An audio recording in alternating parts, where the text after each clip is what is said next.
Hello everyone, my name is Nandini Chauhan. My name is Shrutik Patil. My name is Noel Gawal. We are the students from BPT 4th year, Index Department of Physiotherapy and Paramedical Sciences.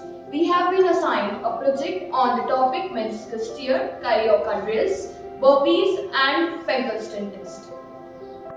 We have been assigned this topic under the guidance of Dr. Reshma Khurana ma'am, Principal Index Department of Physiotherapy and Paramedical Sciences, and submitted to Dr. Payal Jain ma'am.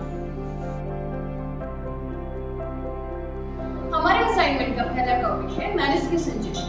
Meniscus injury meniscal में हुई injury के कारण होती है। Meniscus tibia और femur के बीच में present होती है, जो कि गाइडिंग मूवमेंट्स को और स्लाइडिंग मूवमेंट्स को प्रमोट करती है। मेनिस्कस टीबिया और फीमर के बीच में कंप्रेसिव स्ट्रेस फोर्स को इक्वली डिस्ट्रीब्यूट करता है। आज मैं मेनिस्कल इंजरी से रिलेटेड टेस्ट को बताने वाली हूँ। इंजरी का पहला टेस्ट होता है एप्निक कंप्रेशन एंड डिस्ट्रैक्शन टेस्ट। एप्निक कंप्रेशन एंड डिस्ट्रैक्शन टेस्ट में पेशेंट पोजीशन प्रोन लाइन और थेरेपिस्ट पोजीशन स्टैंडिंग होना चाहिए।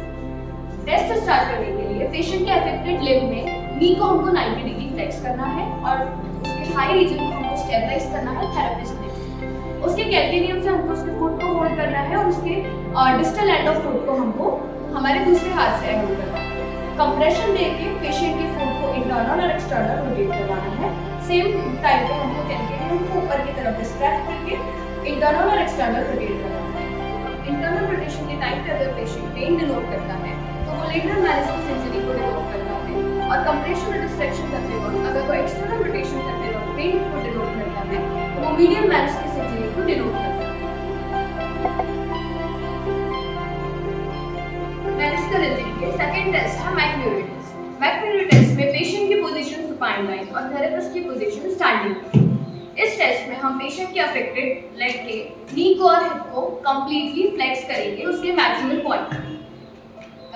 फिर नी और हिप को फ्लेक्स करने के बाद हम फुट को इंटरनली और एक्सटर्नली रोटेट करेंगे।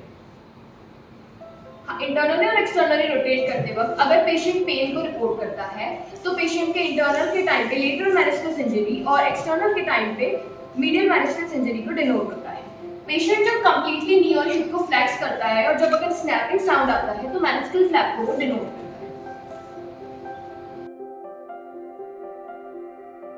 मेनिस्कल इंजरी का नेक्स्ट टेस्ट है ब्रेगार्ड टेस्ट। ब्रेगार्ड टेस्ट में पेशेंट पोजीशन सुपाइन लाइन और थेरेपिस्ट पोजीशन स्टैंडिंग होती है।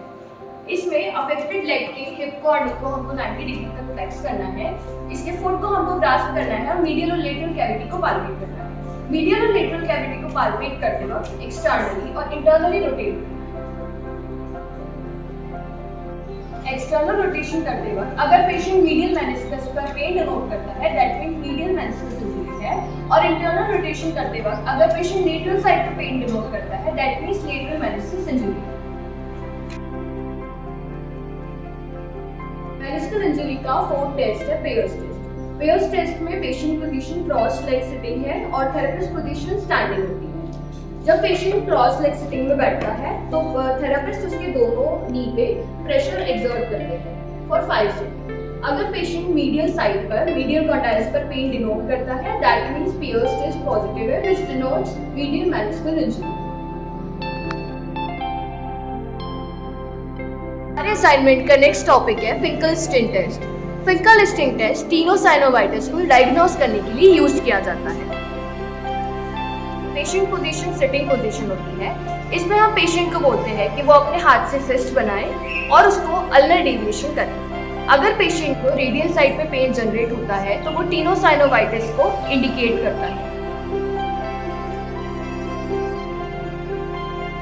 हमारे असाइनमेंट का नेक्स्ट टॉपिक है बर्पी।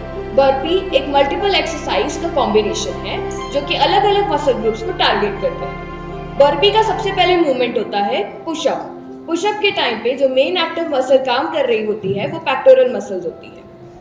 पुशअप के टाइम पे जो प्लैंक पोजीशन होती है उसको कोर मसल मेंटेन करके रखती है। प्लैंक पोजीशन से जब हम स्क्वाट पोजीशन पे जाते हैं तो स्क्वाट पोजीशन को मेंटेन करने के लिए कोर मसल्स, हिप फ्लैक्सर्स और नी फ्लैक्सर्स एक्टिवली काम करते हैं। हमारी तीसरी स्टेप जो कि होती है स्क्वाट स्टेप, उस पोजीशन में क्वाड्रिसेप्स, बाइसेप्स फेमोरी और ग्लूटियल मैक्सिमस एक्टिवली काम करते हैं। हमारी लास्ट स्टेप जो कि जंपिंग स्टेप होती है, जहाँ पे डोमिनेंट मसल गैस्ट्रोनीमियस होती है, जो प्लांटर फ्लेक्शन के टाइम पे काम करती है। जो मिस्टेक्स को हमको अवॉइड करना है बर्पीज करते वक्त, वो है एक्सेसिव फ्लेक्शन ऑफ हिप और abnormal movement during jump. Burpee exercise को हम रिहैबिलिटेशन प्रोटोकॉल्स में यूज कर सकते हैं फंक्शनल एबिलिटी को एनहेंस करने के लिए, एथलीट्स के लिए। हमारे असाइनमेंट का अगला टॉपिक है कैरियोका ड्रिल्स। कैरियोका ड्रिल्स को ग्रैपेवाइन ड्रिल्स भी बोला जाता है, जो कि एक एजिलिटी एक्सरसाइज होती है। इसको कॉमनली स्पोर्ट्स ट्रेनिंग जैसे कि सॉकर और बास्केटबॉल स्पोर्ट्स ट्रेनिंग में यूज किया जाता है। कैरियोका ड्रिल को मेनली डिजाइन किया है फुटवर्क कोऑर्डिनेशन और लेटरल मूवमेंट को इम्प्रूव करने के लिए। कैरियोका ड्रिल को स्टार्ट करने से पहले हमें प्लेयर को गाइड करना होता है कि वो अपने दोनों पैर को शोल्डर की विड्थ अपार्ट लेकर खड़ा हो और सामने की ओर देखे। पहले वो अपने लेफ्ट फुट को राइट फुट को क्रॉस करते हुए आगे लेके आए और राइट फुट को वापस क्रॉस करे। इस मूवमेंट को पूरा कंटिन्यू रखे वो। इस मूवमेंट को कंटिन्यू रखते हुए ग्रेजुअली अपनी स्पीड को बढ़ा सकते हैं और अपने हाथों को स्विंग कर सकते हैं कोऑर्डिनेशन को बढ़ाने के लिए। बैलेंस को बढ़ाने के लिए अपने नीज को वो स्लाइटली बेंड कर सकते हैं ताकि वो लो सेंटर ऑफ ग्रेविटी से बेटर बैलेंस प्रमोट करें। स्मूथ मूवमेंट इस मूवमेंट के लिए मेनली स्मूथ मोशन और क्विक मोशन को फोकस करना है और स्टम्बलिंग और ट्रिपिंग को अवॉइड करना है।